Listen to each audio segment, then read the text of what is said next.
Okay, in this section then we're going to start by laying out nice and flat on your back, legs straight, and then raising up those arms so you're stretching out in one long line, and try and relax and breathe nicely into that stretch.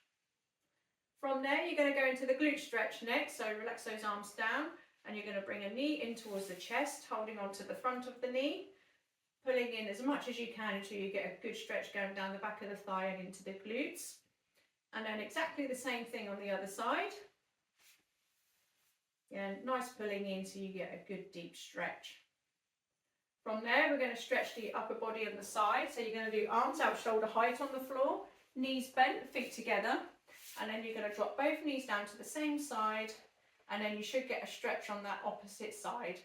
If you find that the stretch is too much on that shoulder, just relax that shoulder and the arm down slightly, and that will take the intensity of the stretch off. Exactly the same thing on the other side. And again, the same applies on that shoulder. If it's too much, please do lower that arm down. From there, you're going to come back to the middle, and then we're going to go into the hamstrings next. So interlocking your fingers behind the legs so you get a good stretch, making sure that that knee is nice and straight, no bend. And exactly the same thing on the other side. And then from there, we're going to go up into standing now, so we can do the hand walk up the wall.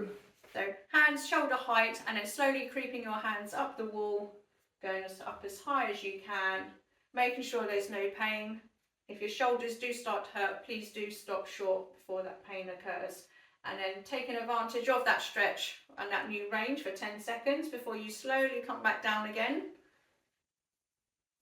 And then from there, we're going to go side on now to open up the shoulder joint that little bit more. So again, starting with your hand shoulder height, and then slowly creeping up the wall, making sure you keep these shoulders facing this way the whole time, and making sure the body doesn't try and rotate towards the wall, going up as high as you can, taking advantage of that new stretch at the top for 10 seconds before you slowly come back down again. And then you'd repeat that exactly the same thing on the other side.